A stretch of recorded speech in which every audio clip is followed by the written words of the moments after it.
this summer when we went home, it was kind of a big like, okay, we need to figure out what's going on here. And it basically came down to a head of saying, Phil, are you caring about what Tasha's feeling? Are you caring about what she's thinking? And I honestly wasn't.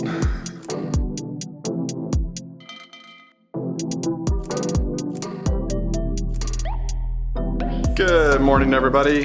There's a video I shot 2 weeks ago about what missions does to a family.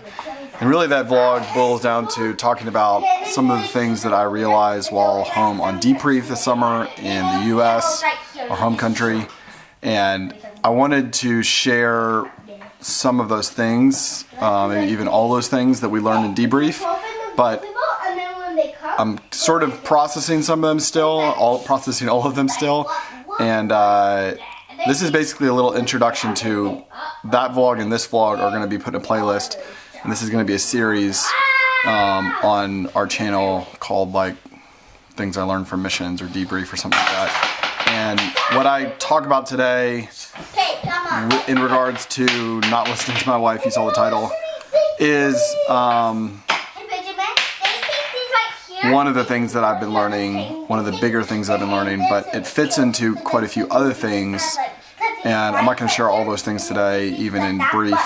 So what I talk about today will be kind of incomplete at the end of the episode because it's just going to have to be played out over multiple episodes. So, but yes, I'm going to talk today about one of the big things I learned this summer, and that is that I am not a very good listener, especially when it comes to listening to my wife. It's not that I'm not hearing her in anything or that I don't listen to her on a day in, day out basis, but yeah, I'll have to go into that, explain what I mean.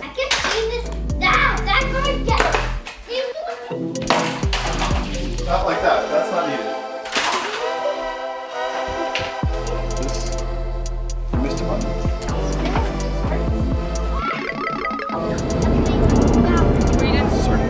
We didn't bring our reins. All right, we're here at church. It's Miriam. Hi. You guys remember her from when I went to visit YM Oslo?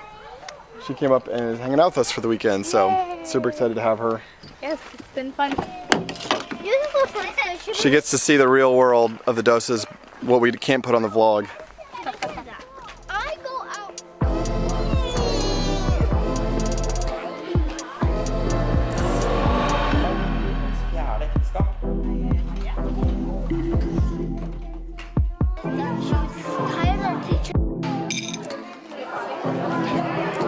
No running.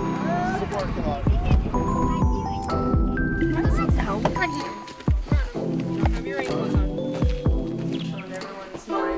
Do you, I already have pictures.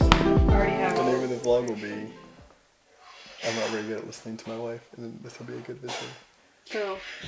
I was gonna plug, Tasha has a blog that she writes on. Most weekends when I'm editing a vlog, she's writing a blog. And The goal is to have one written every Saturday, but it doesn't always happen. But you should go check out her blog. I'll put a link down below. And Thank you. you can go subscribe to her blog because she's a really fantastic writer. So basically, I'll help you if you come. what it came down to was it wasn't like I wasn't listening to Tasha at all ever. Like obviously I was listening to her a lot. And in most categories I was actually probably doing things that she wanted me to do and serving, and it wasn't like I was disengaged completely. But there's certain categories that I Okay, you can. just could basically take whatever she said. Go put your shoes on and then I'll come out with you. Take, for example, the kids. Tasha would share something with me that she was concerned about or something that she felt like wasn't going quite right. And I would just come up with lots and lots of reasons or a really strong reason and kind of hold it out with logic and say this is the reason and come up with a way to basically be able to ignore the issue or problem that she was concerned about. And I think I did this some before we came to Norway, but our kids were definitely younger. Our kids were younger then. He's fine. He's fine. You can sit with me for a minute.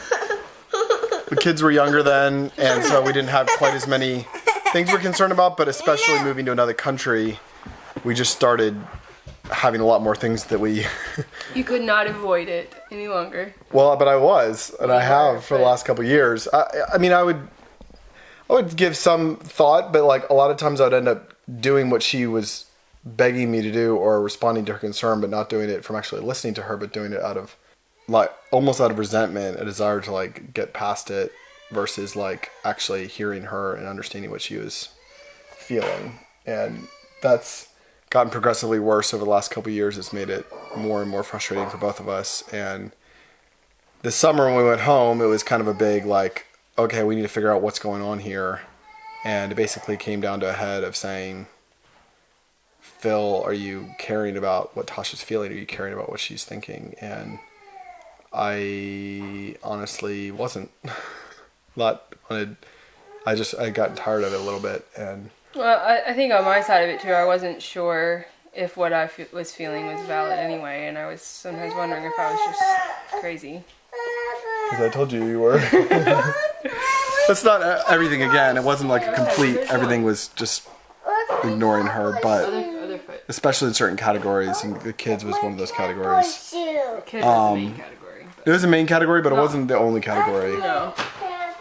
Go find the other one. I'm a pretty carefree person, and Tasha's more naturally aware of potential pitfalls or challenges in life, which is a really great gift to have. I am Enneagram 6, and he's Enneagram 7. So I'm all about enjoying stuff, and she's all about being safe. being safe.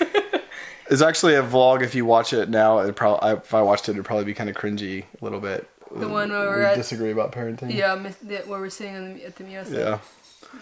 Because I was just like, I'm not concerned about anything, and I'm sticking by it.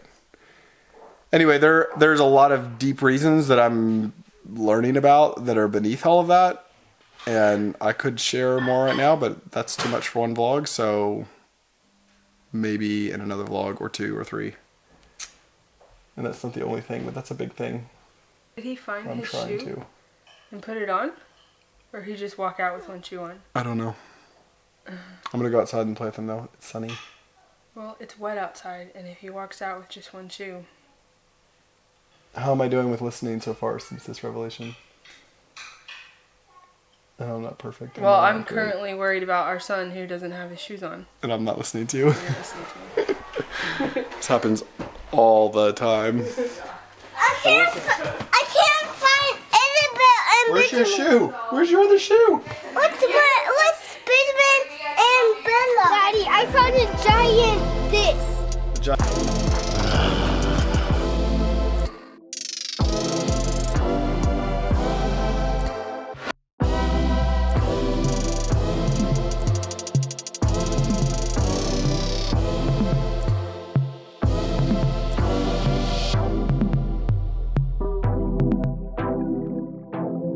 There's a little bit more that I want to say, but I'm currently preoccupied right now. So I'll have to say it later.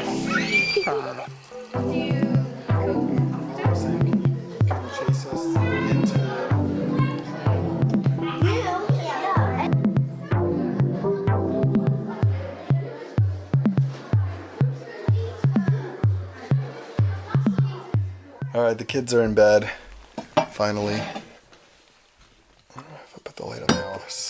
The last thing I was going to say is that I wanted to make the point, I think the dynamic in our communication has been, oftentimes the way I've read it is, that she can be more emotional and more feeling, and that I can be more logical.